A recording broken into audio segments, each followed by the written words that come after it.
Halo guys, balik lagi bersama Nyaris Terkenal.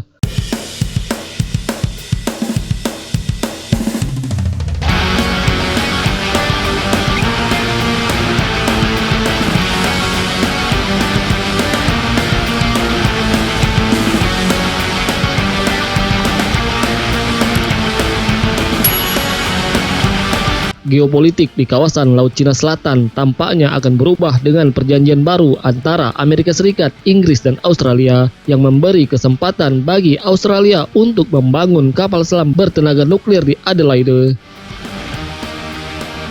PM Australia Scott Morrison mengatakan mengelola armada kapal selam bertenaga nuklir akan memungkinkan Australia memainkan peran yang lebih kuat dalam berkontribusi pada stabilitas dan kemakmuran kawasan, tidak hanya untuk diri kita, tetapi juga untuk teman-teman dan untuk tetangga kita.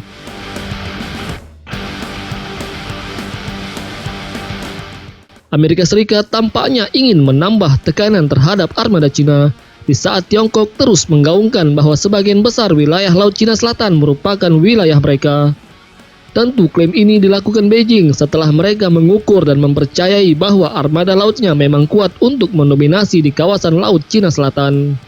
Armada Laut Cina memiliki kapal induk berikut pesawat tempur, destroyer dan frigate modern, bomber, serta kapal selam siluman.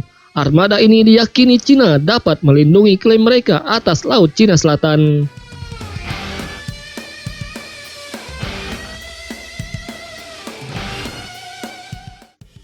Laut Cina Selatan merupakan jalur perairan strategis yang dilalui oleh sepertiga pelayaran dunia senilai lebih dari 4 triliun US dollar dalam perdagangan. Amerika Serikat seakan terbangun setelah menyadari apa yang dilakukan oleh Cina bisa merugikan kepentingan Amerika dan sekutunya.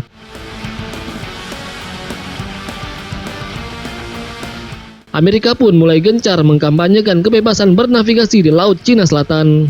Kehadiran armada kapal induk di Laut Cina Selatan diperbanyak sambil mengajak sekutunya. Kapal induk Inggris HMS Queen Elizabeth juga mulai beroperasi di kawasan Laut Cina Selatan, antara lain dengan latihan serta mengunjungi sejumlah negara di kawasan.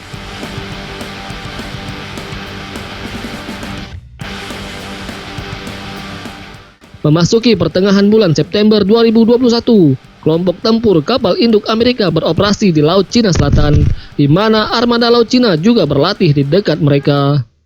Dalam sebuah cuitan di Twitter, armada kelompok tempur kapal induk Carl Vinson beroperasi di laut lepas dekat dengan kapal, pesawat, dan kapal selam militer Cina. Amerika hendak menunjukkan kepada Cina bahwa aktivitas Amerika tidak akan terusik meski berada di dekat kapal perang, pesawat tempur, dan kapal selam Cina. Negara Paman Sam ini tidak mau Laut Cina Selatan dikontrol oleh armada Laut Cina.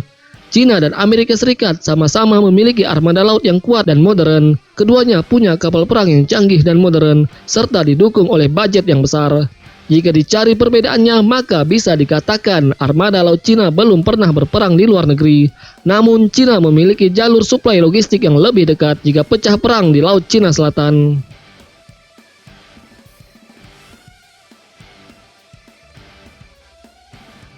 Kini Amerika Serikat akan memiliki kekuatan tambahan dengan segera hadirnya kapal selam bertenaga nuklir Australia atas perjanjian baru antara Amerika, Inggris, dan Australia.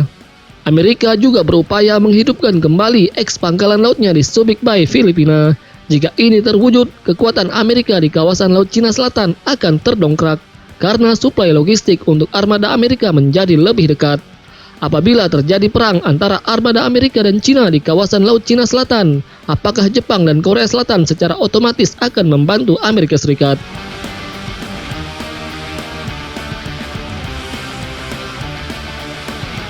Kemungkinan ini masih sulit untuk ditebak, karena wilayah konflik bukan kepentingan langsung dari Jepang dan Korea Selatan.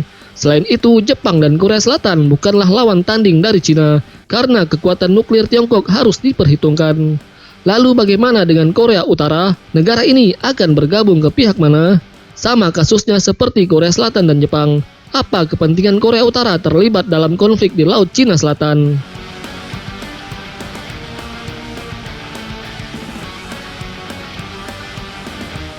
Presiden Amerika terdahulu Donald Trump sempat aktif melobi Kim Jong-un.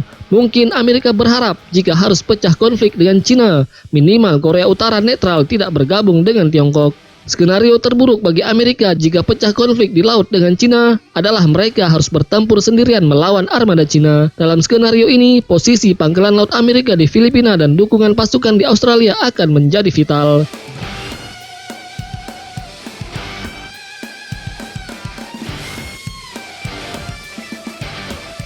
Lalu bagaimana dengan posisi Indonesia? Tidak ada yang berharap armada Amerika dan Cina terlibat perang di Laut Cina Selatan akibat konflik yang memuncak dan tidak menemukan solusi. Namun jika perang itu terjadi, sebaiknya Indonesia tidak ikut terseret ke dalam pertikaian armada laut kelas berat itu.